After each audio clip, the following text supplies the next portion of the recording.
So good afternoon, everyone. My name is George Couchie.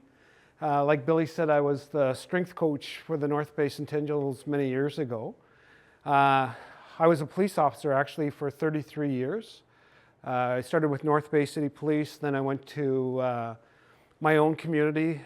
I kind of ran away and was a police officer in North Bay here for 9.5 years from my community, and then I got a call one night to come back to my community, so I policed there for a couple of years. There was a shooting down in Ipperwash. A young man, Dudley George, was shot by the police. He was unarmed, and caused a big uprising and really changed how we dealt with Indigenous communities. And the officer was convicted of the shooting.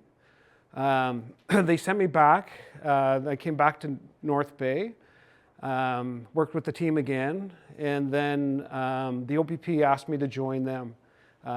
So I was teaching about Native history, culture, and the effects of residential school. And so I did that, and they were shipping me all over Ontario, doing lectures, and luckily I was meeting with survivors out of residential schools. So I did that till I was 54. And I decided to quit policing. I had enough years to retire. Day after I retired, the OPP called me back, said, can you just do one more year? So I did one more year, and that was it. Now I go all over the place talking about Native history and culture and the effects of residential schools. So when I was a young man, I'm from Nipissing First Nation just outside here. Dallin Wakely was living outside of our community. And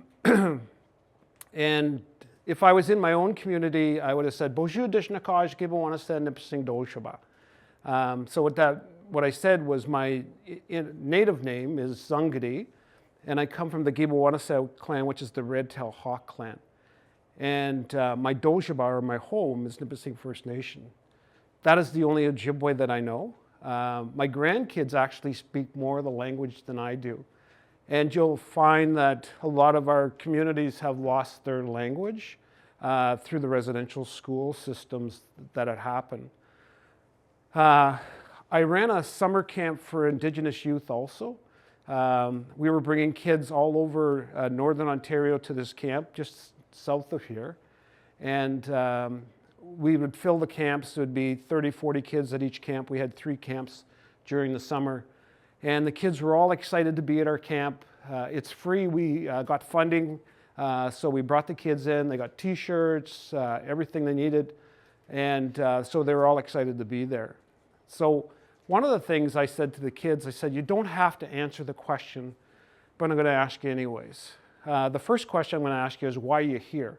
So everybody would talk, well, I wanted to come, I heard it was great things. I said, okay. Then I said, okay, my next question is, how many here want to grow up to be an alcoholic? Nobody put their hand up. I said, how many here want to be drug addicted? Nobody put their hand up. Then I said, how many here want to take your own life? Nobody put their hand up. Then I said, again, I remind them, I said, you don't have to answer the question if you don't want to. Then I said, how many here know somebody in your family or your community that has a drug problem? Every kid, 100% of the kids at this one camp put up their hand. Then I said, how many here know somebody that has an alcohol problem in your family or your community? 100% put up their hand. Then I asked, how many here know somebody that's taken your own life in your family or your community? 100% put up their hands. Then I said to the kids, I said, you have to understand that everyone comes into the circle with a broken piece. You're not broken. You just have a broken piece. And I can tell all of you, when you come to the camp, everyone comes to the camp with a broken piece. And when you meet people, you always meet 2 people, the person that you can see and the person that you can't see. That everybody has a story. When the last couple of days, I was in Owen Sound talking to the hospitals there, and I said to them, all of you, while you drove here today to my training, something was going through your mind that you're dealing with at home. And I said, so when you come to work, really should be mindful of the people that you meet, that everybody has a story. And when we meet people, again, when we meet people, we meet two people, the person you can see and the person that you can't see. When we see people struggling on the streets of North Bay here, and the first thing in your mind when you see people struggling on the street like that is, how did they get to that point in their lives? What's their story? A couple of years ago, I was downtown North Bay here, and it was a cold March day, and the cold wind was blowing right down the middle of the street.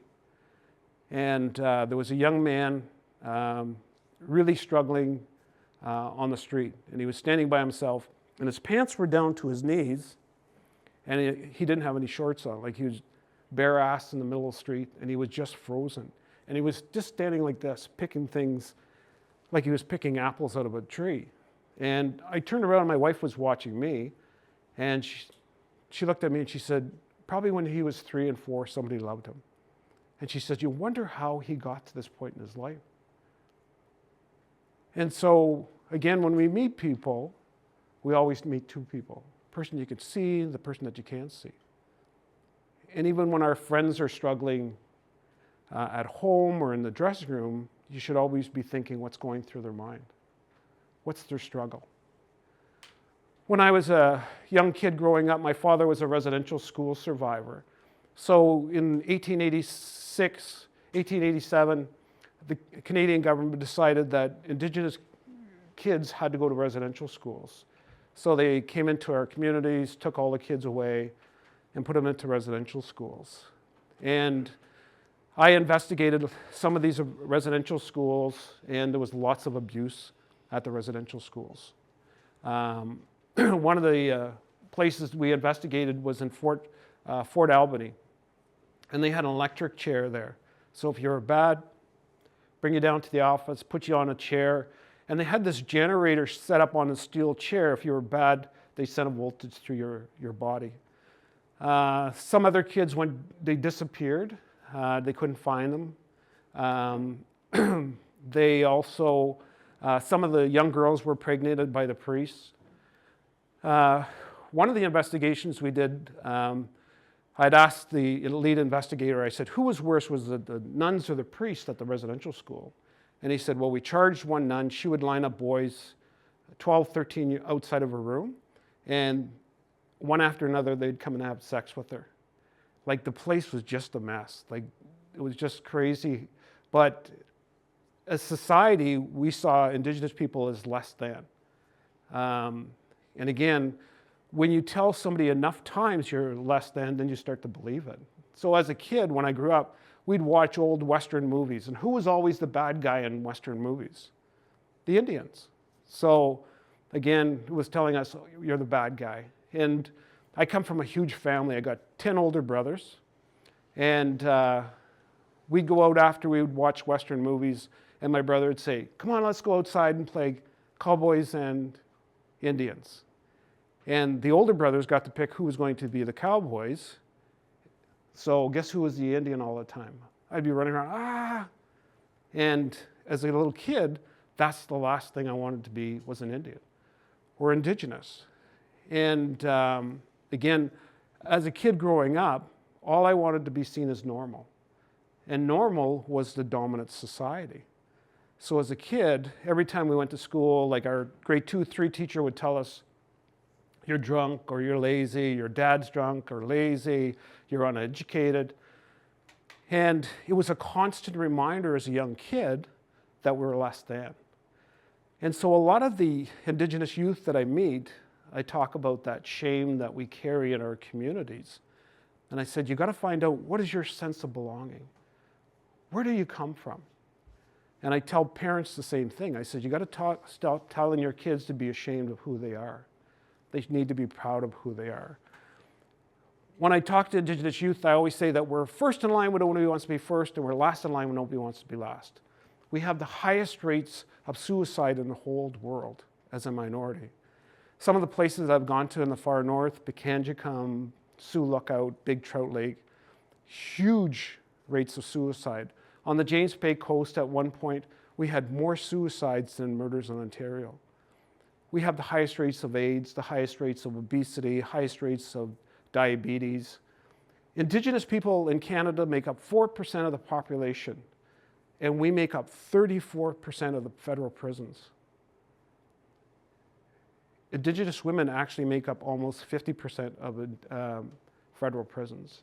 In the provincial jails, in some of our provincial jails, when I was in Timmins a few weeks ago, Monteith had 85% of the prisoners there were Indigenous.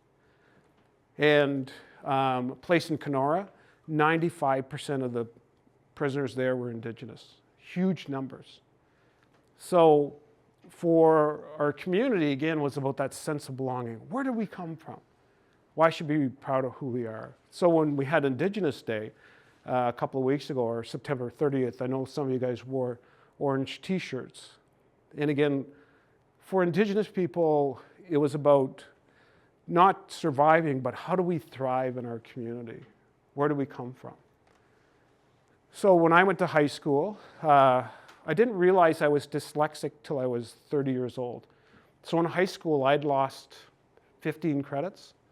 I was always in summer school. The last day of school, I did an extra year in high school.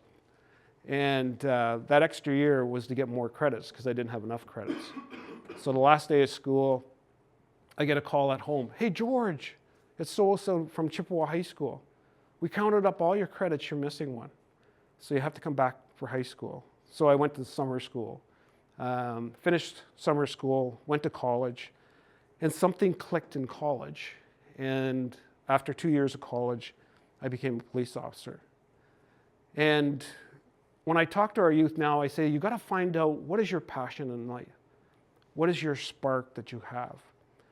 In our creation stories, they always talk about many years ago, each day when the sun rises, my blanket here has those 4 colors.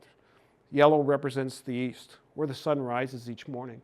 And as the sun rises, it reminds you never promised a tomorrow. So when that sun rises, even if you're dealing with addictions or you had a bad day before, as soon as the sun rises, it tells you it's a new day. If you didn't score the night before, hey, it's okay. It's a new day. Start it fresh. So as that sun rises, plant life and animal life turn towards the east. Actually, there's a flower called the sunflower, and the reason they call it the sunflower, it follows the sun as it crosses the sky each day. And for our communities, when we talk about that eastern door, that's where the day begins, where your life starts. And so in our creation story, they say many years ago, the Creator took a small stone before the earth, before the sun, before the moon, and took a small stone, rolled it in his hands, and he blew on it, and it got hotter and hotter and hotter. And he took that spark, and he put it into the sky. We call it grandfather sun. From that spark, he took a piece off of it and stuck it inside of Mother Earth to keep her warm. Mother Earth provides everything that you need to survive. Indigenous people survived off the land for thousands of years, understanding Mother Earth provided everything that you need. For every sickness there is on the earth, there's a cure. We just need to find it. And so that spark inside of your mother signifies that you need to look after your mom. So you don't argue with her, you don't talk back to her, you don't fight her. When you call her at night, every night, tell her you love her, because she has given you life. Your job for the rest of your life is to protect your mom. So every time she calls, you tell her, Mom, I love you. And so that spark inside of Mother Earth represents that. The Creator then took a small spark off of that, and he put it in everyone's hearts. All of you have a piece of spark inside of you. And it's how you look after that spark, it looks after you as you get older. A couple of rules to it: you can't talk down to your spark. They say we have 50,000 thoughts a day. And they say a majority of those thoughts are negative.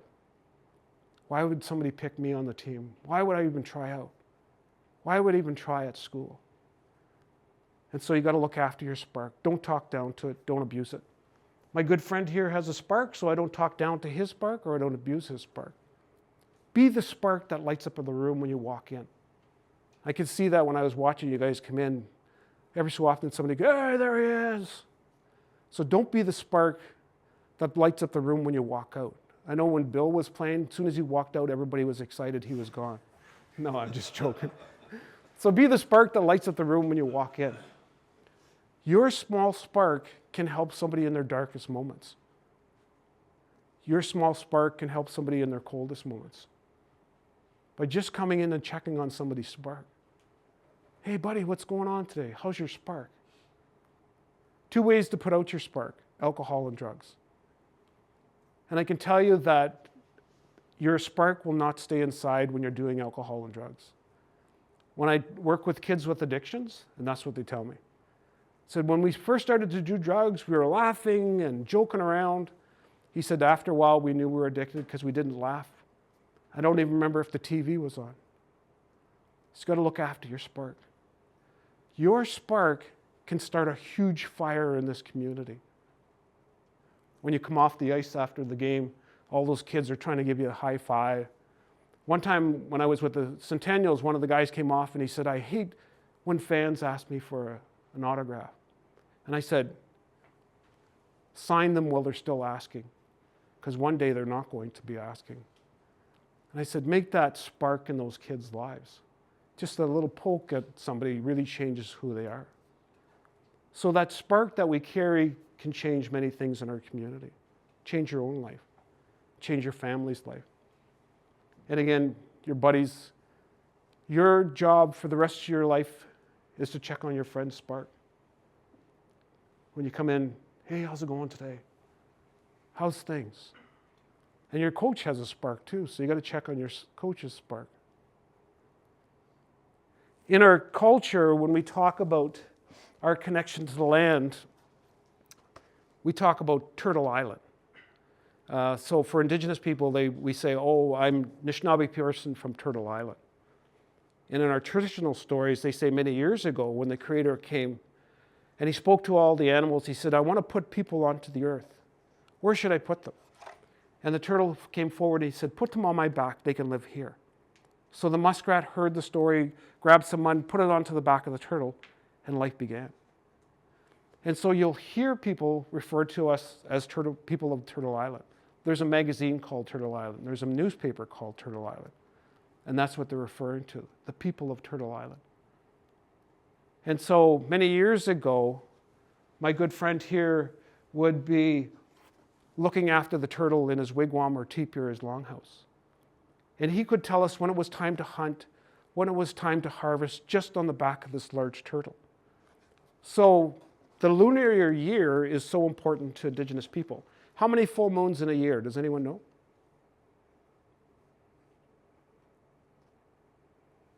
13. So the moon rotates around the earth 13 times in a full season. And on the back of the snapping turtle, there's 13 platelets, 13 big platelets here. And each platelet has a story to it. So one of the stories that we talk about is that sugar moon. It's when the sugars come out of the tree, the maple, the birch, and the cedar. Come March, people would come together. Let's say we're a whole tribe. Okay, you guys need to make some baskets. You guys need to make fire. You guys need to collect the maple syrup. Another moon we talk about is the strawberry moon, Odeme. It's when that first fruit of the year came, in June. So again, the whole community would say, let's go out and collect the strawberries. And everyone out.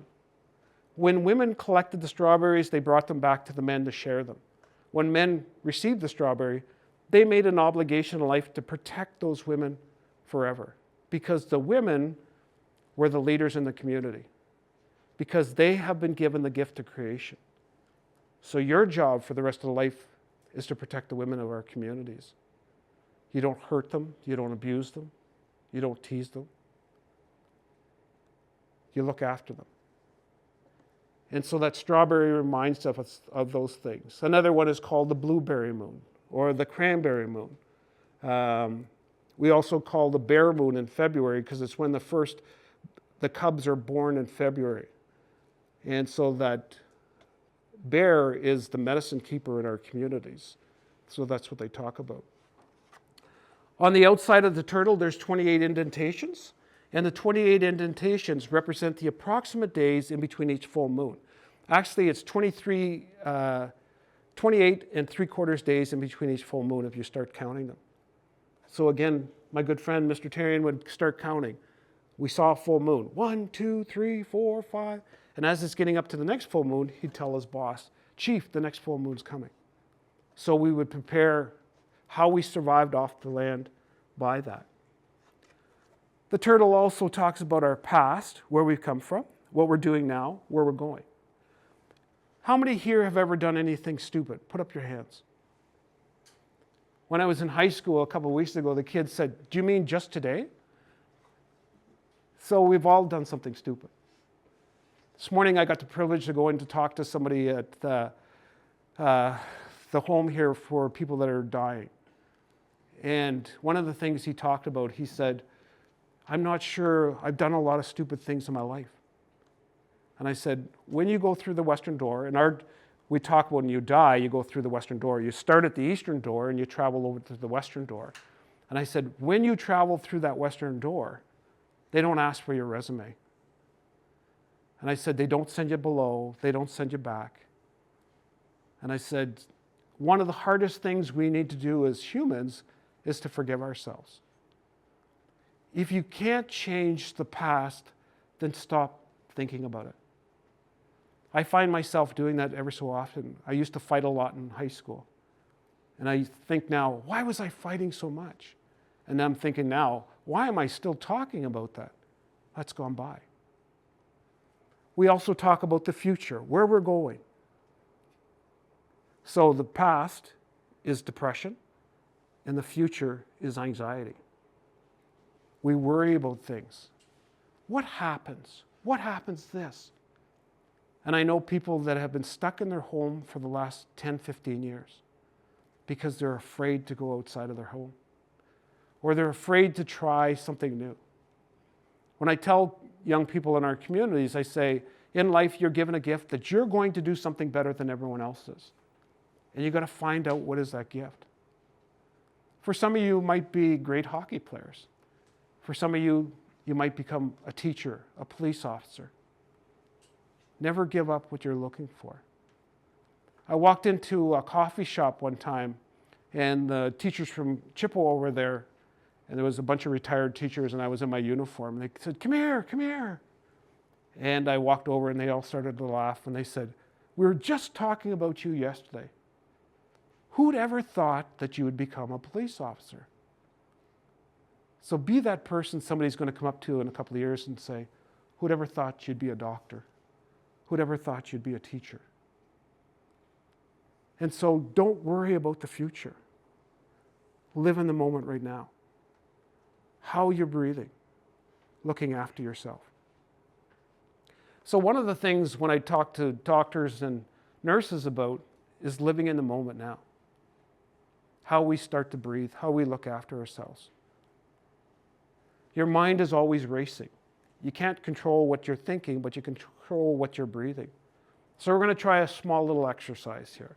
So why don't you put both of your feet on the floor. And we're going to suck the air in for 4 seconds through our nose.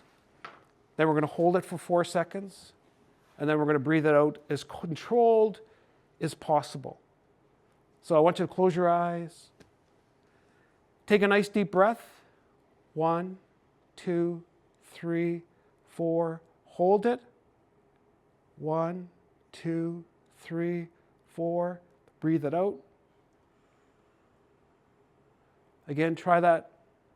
1, 2, 3, 4. Hold it. 1, 2, 3, 4. Let it out. 1, 2, 3, 4.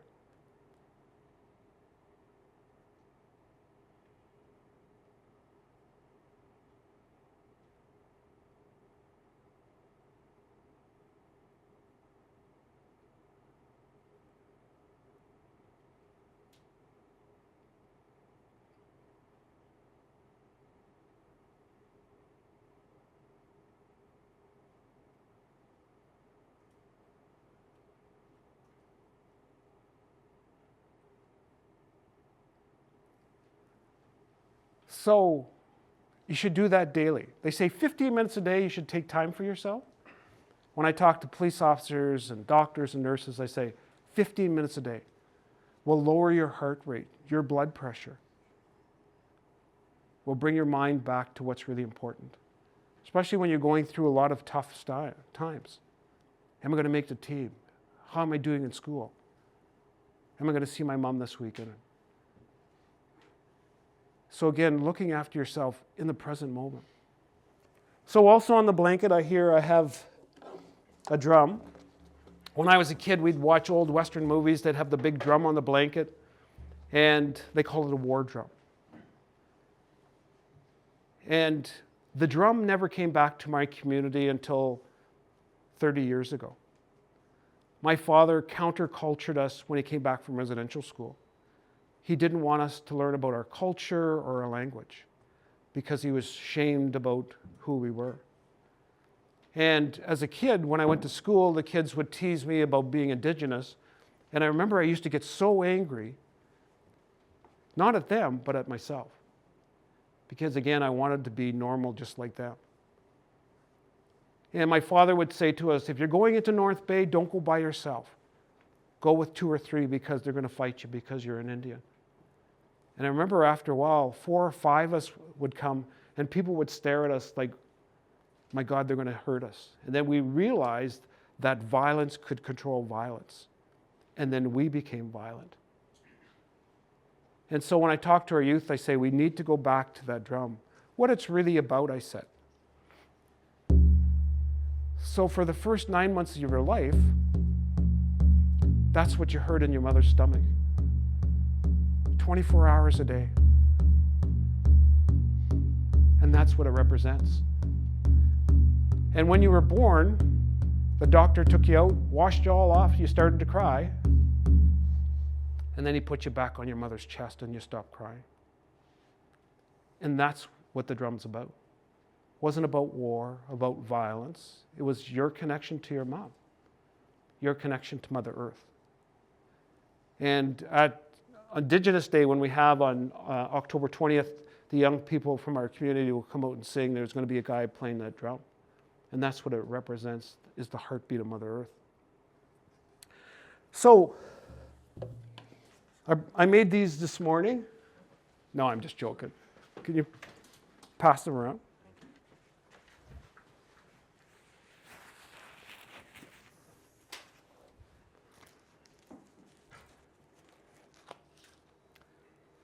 So we're going to talk about these wristbands that I'm handing out, the 7 grandfather teachings. So when my father came back from residential school, he was a very angry man. My grandmother was a very angry woman too. She never hugged us, she never loved us. And my father was the same with us also. And probably if I had met my grandmother's mother, she was probably an angry person too. There was lots of anger in our community, lots of violence. And really a lot of violence against ourselves. Lots of anxiety. When you meet people with trauma, how many here have ever had a tragedy in your life? Put your hands up. And I always tell people that trauma is not just about the bad things, but it's about the good things that ever happened to you. That trauma actually has a gift. There's a gift that comes with trauma. So when I was a young boy in grade 9, my father died. And not that I wanted my dad to die, but his death was a good thing, because it changed my life in a big way. And now I get to talk on my father's shoulders, and I say, his death was a good thing for me, because it changed the way I saw life. His journey in the residential schools was a good thing for me. Now I get to talk about what was his purpose in life. So we had lots of resentment, envy, jealousy, guilt, lots of shame in our community. We were ashamed about being Indigenous. We were poor. Both my parents drank. And I never wanted to bring anyone home from high school because I was afraid that they'd see how poor we were. And so now what I tell our youth, I say, Now we got to carry the 7 grandfather teachings. So on your wristbands, this is the 7 grandfather teachings. So the first one is bravery. So brave enough to get up to speak. Brave enough to get up to speak for somebody that can't speak. Brave enough to sit down and listen. Brave enough to try every door that you come to. Brave enough to try everything that comes to you. And so that bravery is so important. Brave enough when everything's going crazy, you're the one that's standing still. When I ask kids at school, I say, when chaos happens in your house, who settles you all down? And guess who they said? My mom. Your moms are the ones that settle you down. When I joined the police service in North Bay, the chief of police came in and I was changing. And he said, you're going to Florida next week. I said, oh, why? He said, we're taking it was a thing called Sunshine Foundation, kids' last wish. I'd never flown before, and I had lots of anxiety as a little kid. I had a lot of my anxiety disappeared after my dad died, but I still had lots of anxiety. And so I'd never flown on a plane, so I thought, okay, I'll go to Florida, I'll die on the plane, that's okay. So I get on the plane, great trip, we went to Florida. The Florida police met us. We got off the plane and they drove us right over to the Disneyland, spent the whole day, then traveled back. On the way back, we come over Ohio and the pilot says, put on your seatbelts, we're going to hit a little bit of turbulence. We're going to hit a thunderstorm. And we hit a thunderstorm. It's lightning, the plane's rocking back and forth, and I think, we're going to die. And the lady beside me grabs my arm and yells, we're going to die. And her little girl was beside her. Her little girl, I thought she was about 5, but she was at 15 in a wheelchair. And she had, I forget what the disease was. We're going to die, she says. And I said, ma'am, this is about my 300th flight. Planes just don't fall out of the sky. I said, give us 20 minutes, we'll be out of this storm. And she says, you sure? And I said, I can guarantee it. So after she let my arm go, I looked over and got, oh my God, we are going to die. She said we're going to die. So we fly into North Bay. I get off the plane, and she comes over and gives me a big hug. And she said, thank you. You calmed my nerves. A couple of years ago, went by, and I met her at the waterfront. And she was walking, and she saw me. She came over, thank you, George. And her little girl had passed a couple of years beforehand. She says, I still remember when you calmed me down. So be that person that sets the tone in this. The next one is humility, being humble in life. Being humble in life is winning battles when nobody knows there's a battle being fought, doing good things when nobody even asks. Stepping up, helping when nobody asks. When I tell police officers, I always say, try not to catch the kids when they're doing something bad. Try to catch them when they're doing something good. Being humble sometimes is just listening. In your lifetime, people are going to come up to you and say, can I talk to you for a minute? They're not looking for your great wisdom, but all they're looking for is someone to talk to. When I was a strength coach here, I forgot something in the dressing room and we're traveling by, me and my wife. And I said, I got to stop. I forgot something in the dressing room. So I ran across the arena and there was a guy working in the arena here. And he said, hey, George, do you have a minute? And I said, sure. And I looked at my watch. I said, okay, my wife's got 4, you got 1. So I walked over to him. I said, what can you do for you? He said, can you be charged for suicide? I said, in the late 1960s, they rescinded that, but you could be charged prior to that, but not anymore. And I said, why? Are you thinking of it? He said, well, me and my wife don't get along anymore, and my health has really deteriorated, and I hate coming to work here. I said, do you have a plan? He said, I was going to go home and kill myself tonight. So we stopped and talked, And we probably talked about an hour until we came up with an agreement, a plan to get him up to the hospital. Let his boss know what we're doing.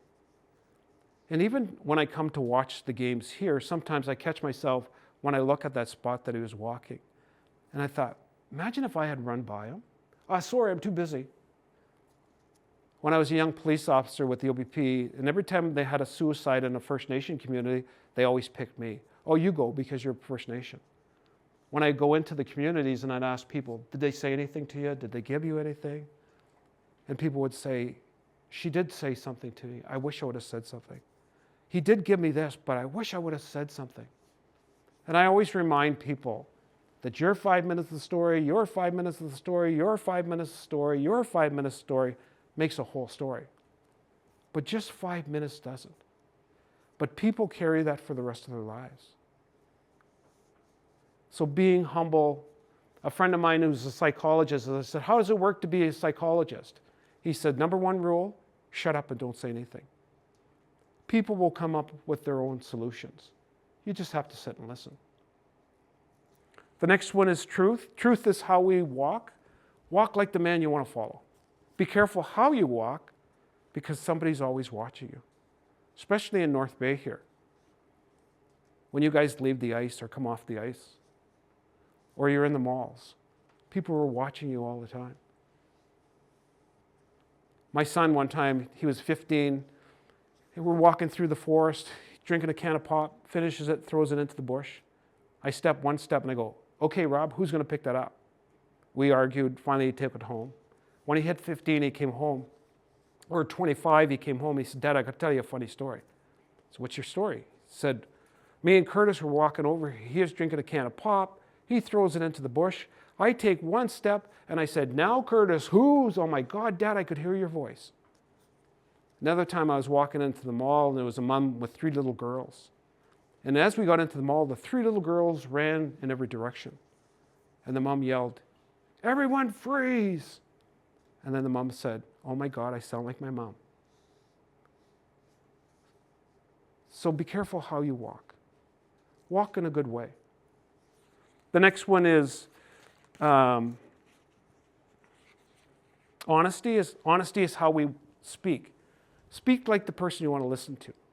In our communities, I say our warriors are people that speak gentle. They're not angry all the time. My father was an angry man. A couple of my older brothers are angry people.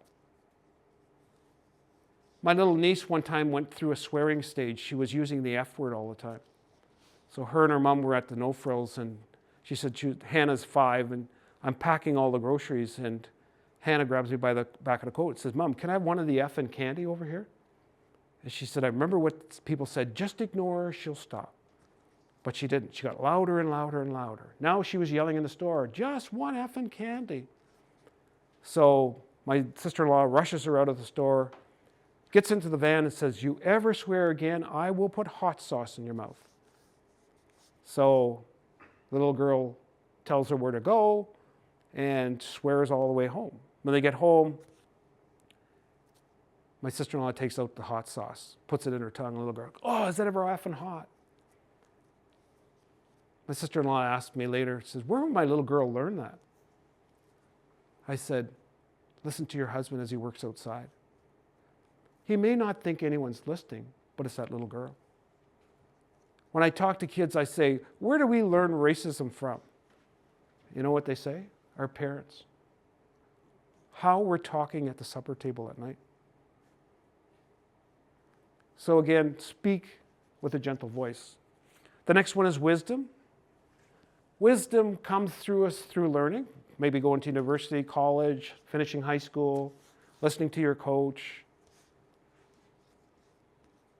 Wisdom also comes through us through tragedies. All of you that had a tragedy in your life, and I can probably say that all of you had a tragedy in your life, that there's a gift that comes with that tragedy.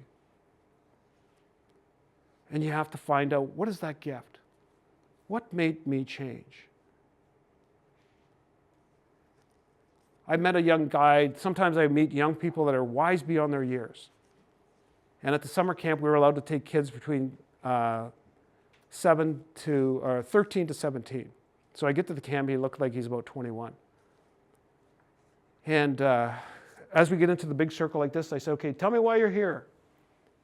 And he gets up and he said, my name is John. I'm 17 or 16 years old. He said, this is my sister over here. She's 13.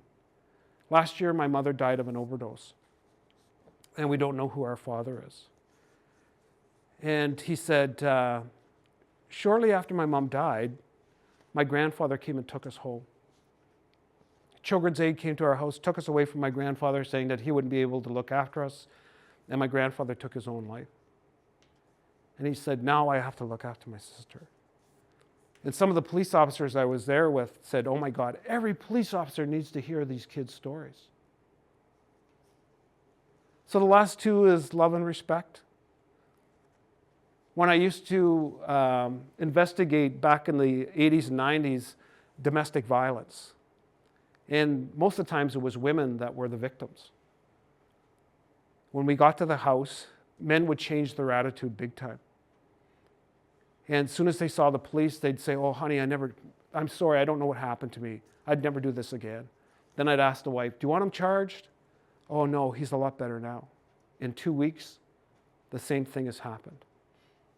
Now I talk to our young men and I say, when that sun rises in the morning, it shines on plant life, animal life, it shines on you, it shines on you. Whatever it shines on, you need to respect. If you respected yourself, you wouldn't have hurt her. If you respected her, you wouldn't hurt her either. So that respect is so important. The last one is love. How much does it weigh? How much does it cost? So how many here are brothers and sisters? Put your hands up. How many here have ever told your brothers and sisters they were morons and idiots? Put your hands up. In the last 2 weeks, how many here have told your brothers and sisters how much you love them? When I did this with police officers, 225 chiefs of police, 25 put up their hand. And I told them, I said, don't be going through life standing over somebody's coffin and telling them that you love them. Do it while they're still alive. Call home. Let them know that you love them. When I investigated one time, a young man took his own life. And my job was to go and tell his parents. And I remember going into the house and talking to mom. The mom was just devastated. And she said, will you wait for my husband? I said, sure. When the husband got home, he said, I never told my son how much I love him, but he must have known just the way I treated him. And I thought, man, never assume your kids know. You got to tell them all the time. And so the 7 grandfathers, before you can give them out, you have to give them to yourself first. So when I shave in the morning, as I'm shaving, I look at the mirror and I go, you're one sexy res dog. My granddaughter always laughs when she comes over. So you got to tell yourself how good you are, how great you are. By you being here, you've done something extraordinary in your lives. For the 4,200 people that watch you, they probably want to trade spots with you. And so you're doing great things. So those 7 grandfather teachings, somebody said, what happens if my good friend has never received them? These are not emotions, they're choices. It's choices that you're going to make in the next 5 years. And you can't blame anyone for where you are in 5 years. Is the choices that you're going to make. If you're hanging around with 3 idiots, guess who the 4th one is? So you got to find people that are going in the same direction as you are. And so when we build a house, we want to build a strong foundation to it. When we want to build a life, we want to build a strong foundation to our life with the 7 grandfather teachings, as we use them in a good way. And every so often we look at our bracelet and think, what are the 7 grandfather teachings am I trying to give someone now? So I probably talked more than you want me to talk, but thank you for the invitation to come and speak to us. And again, when we have the Indigenous Day, it's about the sense of belonging in our community when they come into the arena here. So far, we've collected almost 1,000 tickets. We give them out to Indigenous kids to come, bring their parents and their grandparents. And again, it's about celebrating who they are. And that's why the game is so important to us. So miigwech again. Thank you.